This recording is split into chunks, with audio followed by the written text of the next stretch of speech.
Elle avait dépensé tout ce qu'elle possédait et elle n'avait éprouvé aucun soulagement, mais elle était allée plutôt en empirant.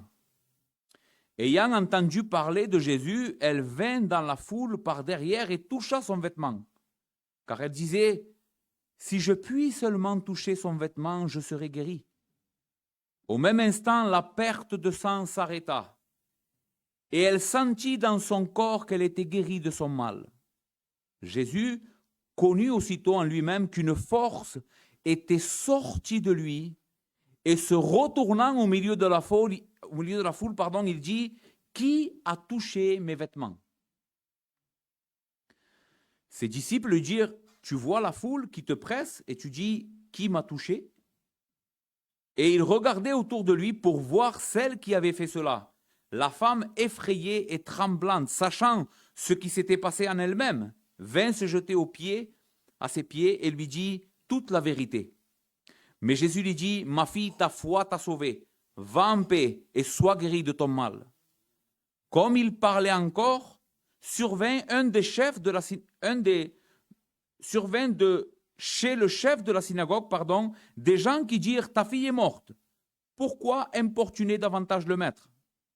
Mais Jésus, sans tenir compte de ces paroles, dit au chef de la synagogue, « Ne crains pas, crois seulement. » Et il ne permit à personne de l'accompagner, si ce n'est à Pierre, à Jacques et à Jean, frères de Jacques. Ils arrivèrent à la maison du chef de la synagogue, où Jésus vit une foule bruyante et des gens qui pleuraient et poussaient de grands cris. Il entra et leur dit, « Pourquoi faites-vous du bruit? Et pourquoi pleurez-vous? L'enfant n'est pas morte, mais elle dort. » Et la réaction que vont avoir ces gens est un peu normale, on va dire, mais pas avec Jésus. Ils se moquèrent de lui. Alors, ayant fait sortir tout le monde, il prit avec lui le père et la mère de l'enfant et ceux qui l'accompagnaient, et il entra là où était l'enfant. Il la saisit par la main et lui dit, « Talita kumi », ce qui signifie « Jeune fille, lève-toi, je te le dis ». Aussitôt, la jeune fille se leva et se mit à marcher, car elle avait 12 ans, et ils furent tous dans un grand étonnement. Jésus leur adressa de fortes recommandations pour que personne ne sache la chose, et il dit qu'on donne à manger à la jeune fille. Amen. Très bien. Vous savez, frères et sœurs et amis présents, ce soir, cette réunion, tout ce que vous venez de vivre, tout ce que nous sommes en train de vivre, a un seul et unique but. C'est la personne de Jésus. Si on est là vraiment ce soir, ce n'est pas pour parler de nous, ce n'est pas, surtout pas pour parler de moi, mais je veux vous parler de quelqu'un qui est extraordinaire aujourd'hui. C'est Jésus-Christ, le Fils de Dieu. Et nous allons voir au travers de ce passage comment Jésus est capable de changer des vies,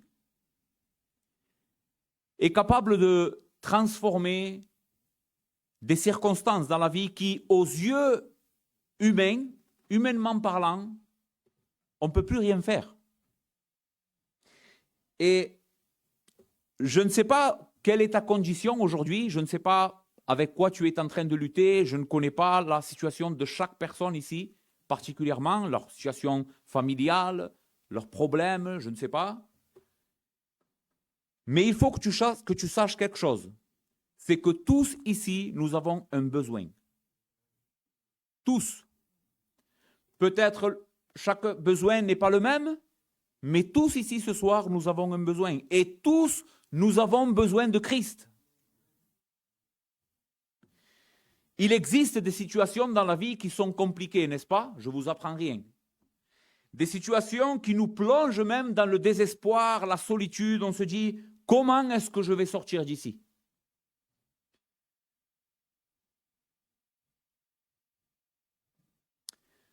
Peut-être que c'est une maladie. Peut-être que c'est un problème avec quelqu'un de ta famille. Peut-être que des fois, c'est de la culpabilité, quelque chose que tu as fait dans le passé et cette chose te poursuit. Tu n'arrives même pas toi-même à te pardonner. Et ça te ronge. c'est en train de nuire ta vie, la vie de ton entourage, et ça te fait du mal. Mais aujourd'hui, j'ai une excellente bonne nouvelle pour toi. Je veux me prêcher à moi aussi, à mon cœur. Nous avons un sauveur. Nous avons un sauveur extraordinaire. Qu'aucune situation, peu importe la situation, n'est trop grande pour lui. Maintenant, il faut que tu saches encore une chose. Même si notre texte ne nous le dit pas, mais toutes les conséquences, toutes les mauvaises choses que nous avons dans notre vie sont dues à une seule chose, le péché. Jésus n'est pas venu seulement pour guérir les malades. Jésus n'est pas simplement venu, comme nous allons le voir, pour ressusciter les morts. Jésus n'est pas venu pour résoudre tous tes problèmes que tu as dans cette vie. Jésus est venu pour résoudre ton problème du péché. Parce que c'est celui-là ton grand problème. Donc, mon intention aujourd'hui, c'est de vous montrer comment la Bible nous montre que Jésus est le grand sauveur et qu'est-ce que nous devons faire quand nous sommes dans une situation désespérée. Retiens ça. Si tu es dans une situation désespérée, qu'est-ce que t'enseigne ce passage que nous venons de lire? Qu'est-ce que nous devons faire ce soir si nous avons des graves problèmes? Qu'est-ce que nous devons faire? Eh bien, la seule chose à faire, c'est de venir par la foi à Jésus-Christ. Une foi vivante, une foi réelle. La foi en Jésus est le remède à notre mal. C'est ça le remède que la Bible nous donne. Avoir confiance dans l'éternel Fils de Dieu. Maintenant, plongeons un peu dans notre passage. Et même si je vais te dire quelque chose qui peut-être pour certains d'entre vous va être étonnant, ces situations particulières et douloureuses que nous traversons, dans le cas de notre passage ici, c'est un homme qui est sur le point de perdre sa fille de 12 ans. Ce n'est pas une situation facile, on va dire, et une femme qui est malade depuis je ne sais pas combien d'années, 12 ans aussi. Toutes ces situations ne sont pas le fruit du hasard. Le hasard n'existe pas avec Dieu. Dieu est au contrôle de ta situation. Et même si pour nous cela semble compliqué à comprendre, mais souvent Dieu se sert de nos problèmes pour nous faire venir au pied de Christ. Pourquoi? Pardon pour ce que je vais te dire, parce que nous sommes orgueilleux. Si le Seigneur, bien souvent, si le Seigneur ferait que toute notre vie se passe bien, qu'on n'a aucun problème, eh bien, peut-être qu'on ne viendrait pas à Christ. Et Dieu permet des fois des situations compliquées pour briser notre orgueil, nous faire voir notre besoin, nous plonger dans le désespoir, parce que le désespoir nous fait lever les yeux. Écoutez comment le texte le dit, verset 23. Jairus dit, « Ma petite fille est à l'extrémité. Viens, impose-lui les mains afin qu'elle soit sauvée et qu'elle vive. » Et la femme, en raisonnant en elle-même, elle dit, Marc décrit sa situation, il dit, elle avait dépensé tout ce qu'elle possédait en essayant de s'en sortir par elle-même, et elle n'avait éprouvé aucun soulagement, mais elle était allée plutôt en s'empirant. Jairus, ou cette femme, ne serait jamais venue à Jésus, écoute bien, ne serait jamais venue à Christ s'il ne serait pas dans ce problème. Et peut-être que toi, c'est ton cas ce soir. On se demande souvent pourquoi, Seigneur, pourquoi je traverse une telle situation, n'est-ce pas? Si tu es comme moi, tu as déjà dit ces mots. Pourquoi tu permets ça dans ma vie? Pourquoi cette situation ou telle situation m'arrive alors que j'essaye de faire les choses bien et de m'en sortir? Eh bien, Jésus, le Seigneur te dit aujourd'hui, je permets ça pour que tu viennes à moi. Pour toi qui n'es pas dans le Seigneur, c'est pour que tu viennes à la foi. Pour toi qui es en Christ, c'est pour que ta foi soit fortifiée. Pour que tu expérimentes mieux la puissance de Christ. Parce que la Bible dit que Dieu se glorifie dans nos faiblesses. Très bien. Regardons un peu nos deux personnages. Le premier que notre texte nous montre, c'est Jaïrus et son besoin urgent avec sa fille. Donc Marc nous raconte l'histoire de cet homme, Jaïrus, qui avait une fille très malade. Jaïrus, au verset 22, il est écrit qui il était. Alors vint un des chefs de la synagogue, nommé Jaïrus, qui l'ayant aperçu, se jeta à ses pieds, donc aux pieds de Jésus. Le passage ici nous dit que Jaïrus était un chef de la synagogue, et particulièrement la synagogue de Capernaum. Qu'est-ce que c'est une synagogue? Ça existe encore. Eh bien, une synagogue, c'est une sorte, on pourrait dire, d'une église où les Juifs se rassemblent pour lire les Écritures, prier le Seigneur et avoir de la communion. OK? Maintenant, dans chaque ville israélite, il y avait un chef de synagogue. Et c'est ce que c'est Jaïrus dans notre passage. Il était le chef de la synagogue de Capernaum. Maintenant, le chef d'une synagogue n'était pas choisi au hasard. C'était les personnes croyantes de cette ville, donc les Juifs pieux de chaque ville, se réunissaient et ils choisissaient un homme de qui on rendait un bon témoignage, qui était un homme fidèle, qui gardait la loi de Moïse. En d'autres mots, Jaïrus possédait une réputation sans tache. C'était un homme respectable et aimé de sa nation et de ses amis. Maintenant, malgré toute sa bonne réputation, malgré les louanges que certainement les gens avaient pour lui quand ils voyaient Jaïrus, imaginez le meilleur pasteur de Marseille, c'est une bonne image. Eh bien, malgré tout ça, Jaïrus est touché dans sa propre chair. Tous ces avantages, toute cette bonne situation, toute cette bonne réputation, toute cette religiosité, cette observance de la loi, ne pouvaient pas sauver Jaïrus de sa situation. Et peut-être que c'est ton cas ce soir. Peut-être que tu te dis, moi j'ai une bonne réputation, jusqu'à maintenant tout allait bien, tout le monde me louait, j'avais un bon travail, j'avais de l'argent, mais vient une situation où tu te trouves et tout ça, ça ne te sert à rien. Sa fille de 12 ans, son unique fille, on le sait parce que l'évangile de Luc, qui raconte aussi cette histoire, nous le dit. C'était sa fille unique, qui avait 12 ans, était sur le point de mourir. Quand Jaïrus parle à Jésus, il dit « Viens, ma fille est à l'extrême ou à l'extrémité », mais cette phrase, littéralement, veut dire « elle est en phase finale ».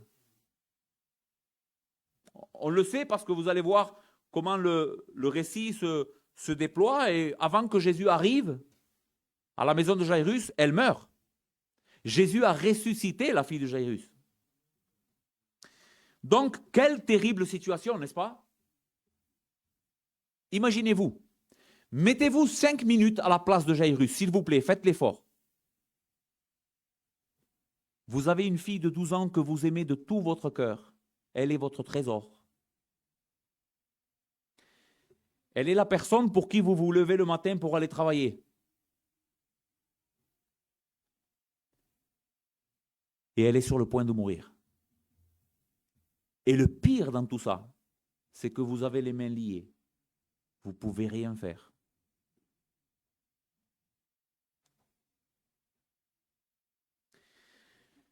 Terrible. Je me demande, en lisant ce que je notais cet après-midi, en regardant, je me disais, Seigneur, qu'est-ce que doit être cette situation? Quel désespoir ça doit être, n'est-ce pas? Mais voici que notre texte dit « l'ayant aperçu ». Imaginez-vous ça. Ce que le texte décrit, c'est que Jairus voit Jésus descendre de la barque et toute cette foule l'entourer. Et l'ayant aperçu, Jésus apparaît au milieu de cette situation chaotique comme le seul espoir qui brille pour Jairus. Jésus est ton seul espoir aujourd'hui. Jésus est mon seul espoir aujourd'hui. Maintenant, quelle va être la réaction de cet homme? Quelle va être son attitude face à Jésus? Eh bien, regardez ce que dit le texte, verset 22. L'ayant aperçu, il se jeta à ses pieds et lui adressa cette instante prière. Ma petite fille est à l'extrémité, viens, impose-lui les mains afin qu'elle soit sauvée et qu'elle vive. Comme je vous ai expliqué tout à l'heure, Jairus avait une très bonne réputation dans la nation juive et surtout dans la religion pharisienne et tous les Juifs qui observaient la loi. Mais malgré son rang social et certainement la désapprobation de tous les Juifs qui étaient là,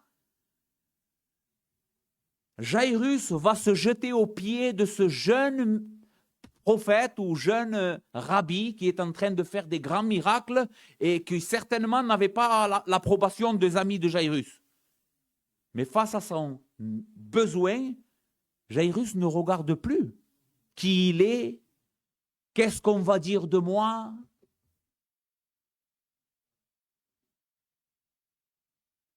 Jairus se prosterne à genoux devant Jésus et le supplie.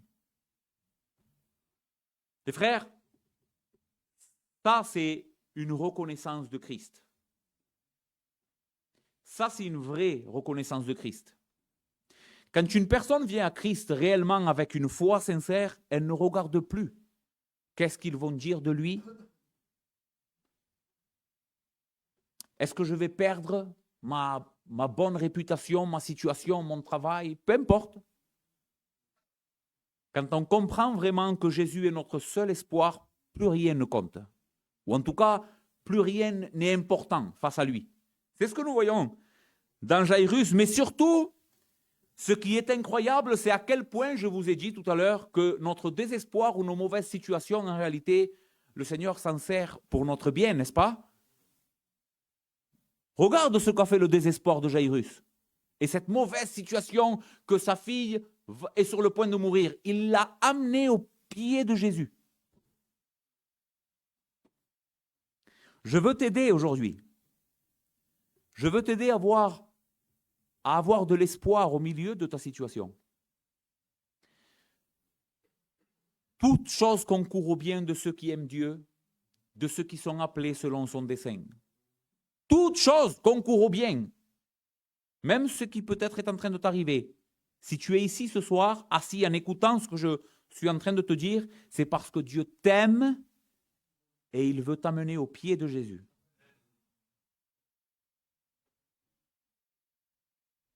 Ma petite fille est à l'extrémité, viens, impose-lui les mains afin qu'elle vive. Nous voyons dans la demande de cet homme et dans les paroles qu'il va dire à Jésus, une foi ferme. Qu'est-ce que c'est la foi?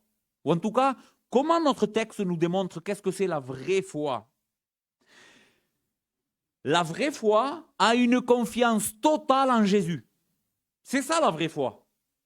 La foi, ce n'est pas quelque chose que tu ressens, que ça te fait du bien dans ton cœur, parce que souvent c'est ce qu'on nous a enseigné, n'est-ce pas? Qu'est-ce que c'est la foi? Eh bien, c'est ressentir la présence de Dieu, c'est se sentir bien. Je ne dis pas que c'est mauvais, ça, c'est très bien, d'être en paix, avoir la paix dans ton cœur, mais la foi, c'est avoir confiance en Christ, tout simplement. Je ne ressens pas ma foi, moi.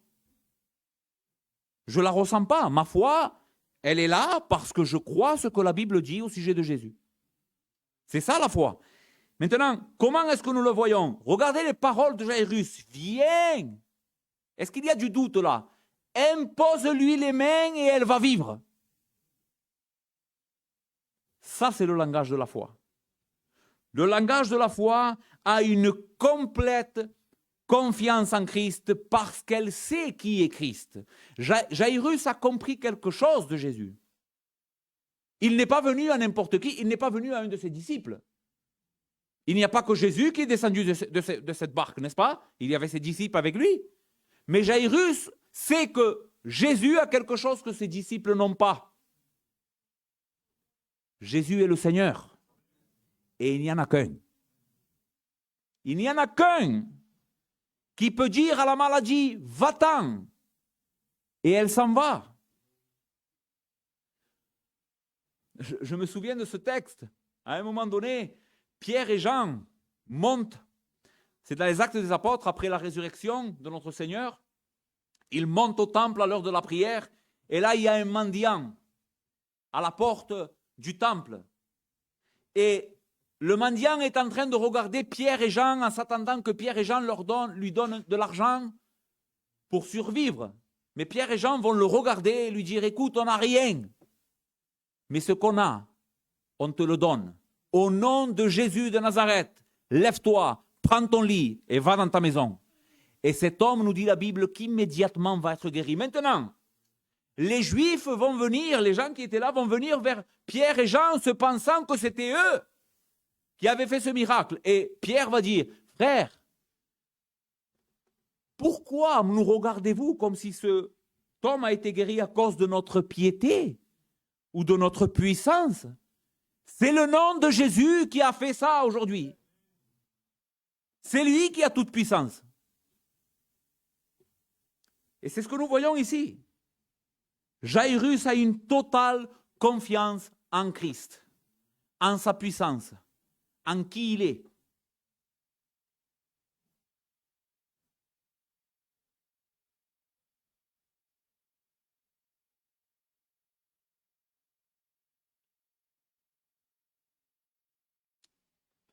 Maintenant, quelle est la réponse de notre Seigneur? Et ici, je voudrais que tu vois le cœur de Christ. Christ est le Seigneur Tout-Puissant, c'est vrai. Et on a l'habitude qu'avec les puissants, on a du mal à s'approcher d'eux, n'est-ce pas? Quelqu'un qui est très puissant, quelqu'un qui est très élevé, digne, eh bien, plus il est élevé, moins il est accessible. Je vais te mettre un exemple pour que tu comprennes. Est-ce que tu peux rentrer dans le bureau du président Macron comme tu rentres chez ton cousin? Non. Pourquoi? C'est pas parce qu'il n'est pas humain, c'est parce que cet homme représente une haute dignité, un haut rang, d'accord? Où tu n'as pas accès. Eh bien ça, ce n'est pas vrai avec Dieu. Ce Jésus, tout-puissant, est la personne la plus accessible dans l'univers.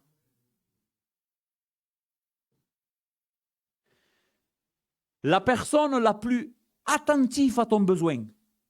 C'est ça qui nous dépasse chez lui. C'est ça qui nous dépasse chez lui.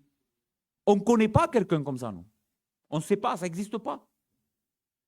Comment quelqu'un de si puissant peut être intéressé à moi, à ma petite vie? Eh bien, ce soir, je suis là pour te l'annoncer, ça. Le Tout-Puissant s'intéresse à toi. Et comment nous le voyons dans notre passage? Jésus immédiatement dit, je viens avec toi, Jairus. Il ne connaît pas cet homme.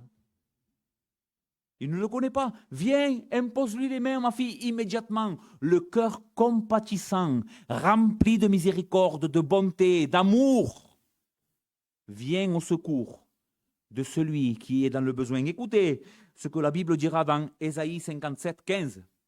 C'est Jésus en parlant ici, le Jésus Dieu. Car ainsi parle le Très-Haut, dont la demeure est éternelle et dont le nom est saint. Ça, c'est notre Seigneur Jésus-Christ. Il est le Très-Haut. J'habite dans les lieux élevés et dans la sainteté, mais je suis avec l'homme contrit et humilié, afin de ranimer les esprits humiliés, afin de ranimer les cœurs contrits. Même s'il est le Dieu haut, inaccessible, en même temps, il est celui qui est près de celui qui a le cœur humilié. Et il est venu pour guérir ceux qui sont dans le besoin. Donc Jésus-Christ répond Et il suit, au verset 24, il est écrit, Jésus s'en alla avec lui et une grande foule le pressait. Maintenant, ici, ce que fait Marc, c'est qu'il est en train de nous raconter cette histoire de cet homme et de sa rencontre avec Jésus, mais dans l'histoire de Jairus et Jésus, il fait rentrer une autre histoire, l'histoire d'une femme malade. Donc imaginez, Jésus descend de la barque, Jairus fait cette demande, Jésus immédiatement dit oui, d'accord, je viens avec toi.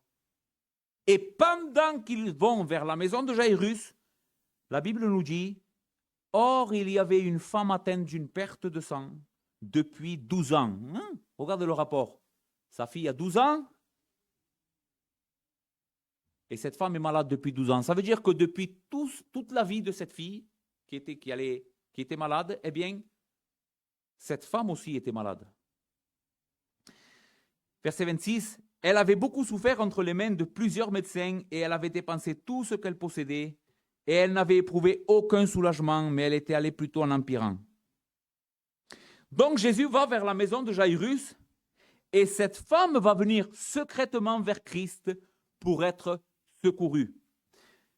Maintenant, bien des choses sont différentes entre Jairus et cette femme. Voilà pourquoi je vous ai dit que Jésus est le sauveur de tous, peu importe la situation. Parce que si tu prends la vie de Jairus et la vie de cette femme, ils sont très différents. Un est loué, il est chef d'une synagogue, l'autre est une femme seule, abandonnée et méprisée.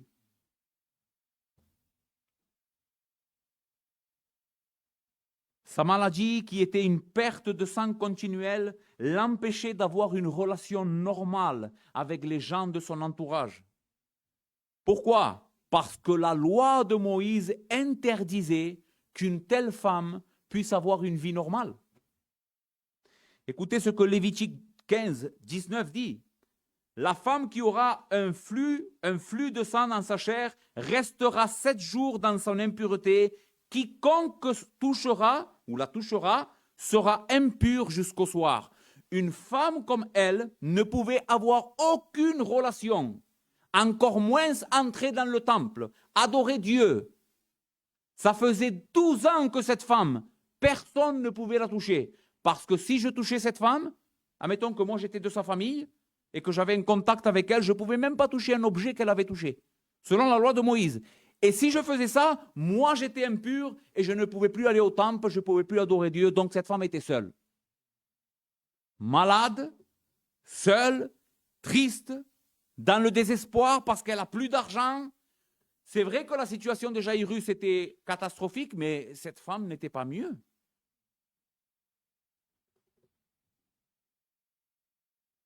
Maintenant, vous vous demandez pourquoi une telle loi, n'est-ce pas ? Pourquoi Dieu va donner une telle loi dans sa parole en disant à son peuple, quand il aura une femme atteinte de cette maladie, tu ne pourras pas la toucher. Est-ce que Dieu serait un Dieu mauvais, méchant ? Pas du tout, les frères. Pas du tout. Cette loi était là pour nous montrer qu'est-ce que fait le péché. Qu'est-ce qu'il fait le péché ? Eh bien, le péché t'isole. Le péché brise tes relations avec les autres. Ton impureté contamine. Nous nous contaminons les uns les autres à cause de notre péché. Et donc Dieu, pour nous donner une image de la souillure du péché dans sa loi, il n'y a pas que cette loi, mais toutes les lois quasiment, beaucoup de lois dans l'Ancien Testament, comme ne pas manger certains animaux, tout ça, c'était pour nous montrer simplement qu'est-ce que fait le péché et comment nous devons nous en séparer. Donc c'est pour cette raison que Dieu donna cette loi. Et parce qu'il voulait nous conduire au seul moyen d'être libérés du péché. Qu'est-ce que c'est ? Le sang d'un sacrifice. Sans effusion de sang, il n'y a point de pardon de péché. Tu ne peux pas te libérer de ton péché. Je ne peux pas me libérer de mon péché tout seul. Ainsi, cette femme souffrait terriblement, mais une fois encore, Christ se révèle être le sauveur des causes perdues. Quand il n'y a plus d'espoir, quand le médecin ne peut rien faire, je suis désespéré, alors Christ, encore une fois, brille devant nous, comme notre seul espoir. Ayant entendu parler de Jésus, elle vint dans la foule par derrière et toucha son vêtement, car elle disait, si je puis seulement toucher ses vêtements, je serai guérie. En un même instant, la perte de sang s'arrêta et elle sentit dans son corps qu'elle était guérie de son mal. Encore une fois, les frères, nous voyons ici l'image d'une véritable foi. Dans Jairus, sa foi véritable s'est exprimée au travers de ces mots, n'est-ce pas? Je sais que si tu viens, ma fille est guérie. Il n'y a pas de doute. C'est comme ça qu'on voit la véritable foi de Jairus. Il a une confiance totale en Christ. Maintenant, cette femme ne dit aucun mot à personne. Le texte dit, se disant en elle-même, réflexionnant en elle-même. Mais cette réflexion, d'où est-ce qu'elle est venue? Le texte dit, ayant entendu parler de Jésus. Cela veut dire que cette femme a fait confiance à ce qu'elle entendait de Jésus. Et qu'est-ce qu'elle entendait de Jésus? Que c'est le fils de David. N'est-ce pas lui, celui qui doit venir? Qu'est-ce qu'elle a entendu de Jésus? Elle a entendu que c'était lui, le Messie promis. Et quand elle a entendu ça, la foi véritable est née dans son cœur. Et elle a dit, si seulement je touche le bord de son vêtement, je serai guéri. Beaucoup de personnes se disent, pour être sauvé, il faut que j'ai une grande foi, quelque chose de spectaculaire. Non. Toucher le bord du manteau, il n'y avait rien de spectaculaire là-dedans, non? Surtout s'il n'y a personne qui le sait. Parce que la véritable foi est humble, mais la véritable foi c'est une petite foi basée dans un grand sauveur. C'est ça le secret de la vie chrétienne. Ce n'est pas la grande foi que j'ai dans un sauveur. Non, non, ma foi, je sais qu'elle est petite. Je sais qu'elle est faible. Je sais qu'elle vacille. Mais ma foi est déposée dans un sauveur immense. Que même le bord de son manteau peut me sauver. Ça, c'est la foi. Si je puis seulement toucher le bord de son manteau sans que personne le sache, sans même lui il le sache, je suis sûr que cette femme ne voulait pas que Jésus le sache. Réfléchis à ça. Elle ne voulait pas que Jésus sache qu'elle est venue et qu'elle a profité de sa puissance et de son salut. Elle ne voulait pas. Elle était tellement dans le besoin, dans la honte, à cause de ce qu'elle vivait, qu'elle se disait, est-ce qu'il va prendre égard à moi? Est-ce qu'il va s'arrêter pour me parler? Je suis impur. Va-t-il me toucher? Mais voici qu'il y a quelque chose de grand avec Christ. C'est que notre impureté ne le contamine pas à lui. Écoutez, Moïse dit, personne ne touchera une telle femme parce que celui qui la touche sera impur comme elle. D'accord? Je vous ai dit tout à l'heure, notre péché nous contamine. Mais qu'est-ce qui se passe quand un pécheur touche Jésus? Est-ce que Jésus est contaminé? Pas du tout. C'est le pécheur qui est contaminé par la sainteté et la justice de Christ. Christ est venu nous sauver. Christ est venu nous sauver de ce que personne ne pouvait nous sauver. Il a vaincu notre impureté, il a vaincu nos péchés, il a vaincu la mort, il a vaincu ton malheur. Et c'est ce que nous voyons dans notre passage, n'est-ce pas? Cette femme touche le bord du manteau de Jésus et la puissance de Christ va sauver cette femme.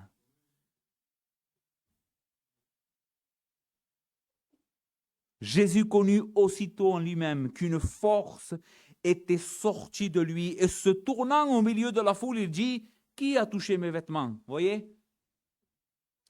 Ses disciples lui dirent, tu vois la foule qui te presse et tu dis, qui m'a touché? Et il regardait autour de lui pour voir celle qui avait fait cela. Maintenant, il y a ici des détails dans les versets que je viens de lire, ici du 30 au 32, qui sont vraiment très importants.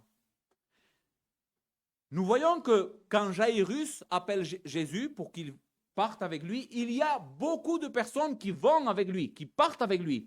Donc Jésus n'est pas tout seul en train de marcher. Quand cette femme vient toucher le bord de son vêtement, il est entouré d'une grande foule, nous dit le texte. Donc certainement que des personnes le touchaient, qui lui parlaient, qu'il marchait épaule contre épaule avec lui. Maintenant, Jésus s'arrête au milieu de tout ce fracas et il dit, il y a quelqu'un qui m'a touché. Mais comment? Seigneur, il y a des centaines de personnes qui te touchent. Non, non, non. Il y a quelqu'un qui m'a touché d'une manière différente. Quelqu'un m'a touché avec la foi. Parce que j'ai senti une puissance sortir de moi et guérir cette personne. Pourquoi je dis qu'il y a des choses intéressantes dans ces versets? Parce que peut-être que tu es au contact de Jésus depuis très longtemps.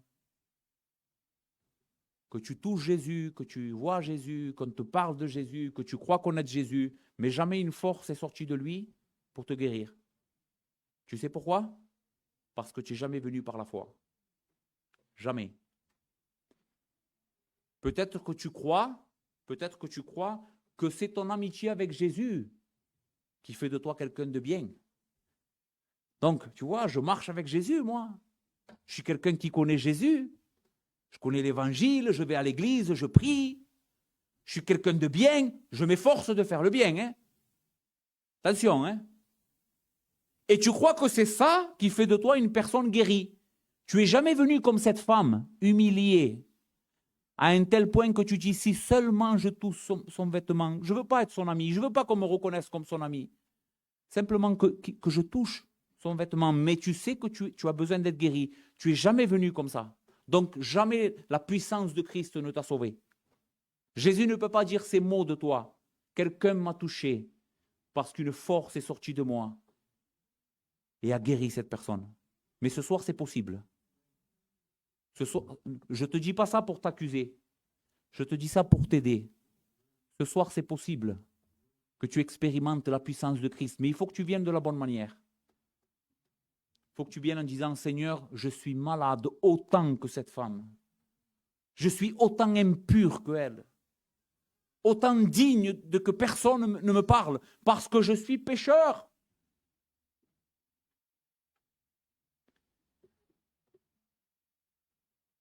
Mais Jésus prend le temps, et ici nous voyons encore une chose extraordinaire, Jésus prend le temps de rendre publique la foi de cette femme. Elle ne veut pas que personne le sache, Jésus veut que tout le monde le sache. La femme, effrayée et tremblante, sachant ce qui s'était passé en elle, vint se jeter aux pieds et lui dit toute la vérité. Mais Jésus lui dit, ma fille, ta foi t'a sauvée, va en paix et sois guérie de ton mal. Extraordinaire, n'est-ce pas, notre Seigneur? Donc Jésus fait tout ça. Je n'ai plus trop de temps pour finir, je vais aller plus vite. Mais pendant ce temps, imaginez ce qu'était en train d'expérimenter Jairus. Parce que nous sommes en chemin pour aller guérir la fille de Jairus qui était sur le point de mourir. Et Jésus est en train de guérir une femme.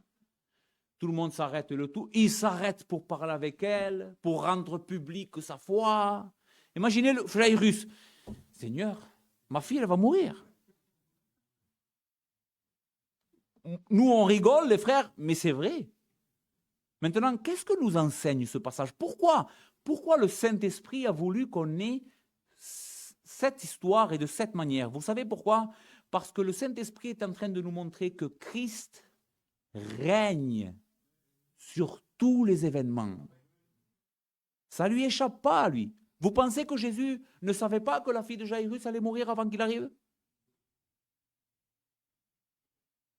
Tu crois que Jésus n'est pas au courant de ta situation? Et que ça l'effraie?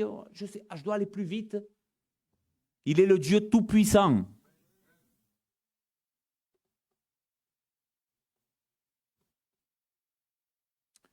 Comme il parlait encore avec cette femme, survint quelqu'un de la maison de Jairus, il va lui dire, ta fille est morte, n'importune plus le maître. Plus la peine. Vous n'êtes pas arrivé assez vite. Et là, le cœur de Jairus doit tomber par terre, à mon avis. Mais voici les paroles de notre Seigneur. Mais Jésus, sans tenir compte de ces paroles, dit au chef de la synagogue, ne crains point, crois seulement. Nous allons nous arrêter là ce soir. Qui est notre Seigneur? Il est le maître du temps, le maître des circonstances, le maître de tout. Et aujourd'hui, ce texte t'a montré qu'il est à ta portée. Il est venu pour sauver. Il est venu pour guérir. Il est venu pour purifier. Mais encore faut-il que tu crois ce que la Bible enseigne à ton sujet ce soir. C'est ça la grande chose que tu dois comprendre ce soir. Qu'est-ce que tu dois comprendre ce soir? Que tu es malade. Tu es dans une situation désespérée. Même si toi, peut-être, tu ne le crois pas. Peut-être que ça va tout bien dans ta vie. Mais ce n'est pas vrai. Sans Christ, tu es perdu. Tu es perdu. Mais si ce soir, tu reconnais dans ton cœur le besoin que tu as de venir à Christ, d'être humble, comme cet homme qui s'est jeté aux genoux de Jésus, ou comme cette femme qui a dit dans son cœur, si seulement je touche le bord de son manteau. Si tu es humble de cette manière ce soir, et que tu descends de ton orgueil, eh bien tu seras sauvé. Tu expérimenteras la puissance de Dieu, la vie éternelle. Dieu peut te sauver ce soir, inscrire ton nom dans le livre de vie. Tu ne seras plus jamais contaminé par le péché. Je ne sais pas quoi te dire de plus. Tu hériteras la vie éternelle, la gloire éternelle, la présence éternelle de Dieu. Jésus veut te la donner. Viens à lui aujourd'hui. Viens à lui comme cet homme, comme cette femme, reconnaissant ton besoin, car celui qui croit en lui, dit la Bible, ne sera point confus. Que le Seigneur vous bénisse.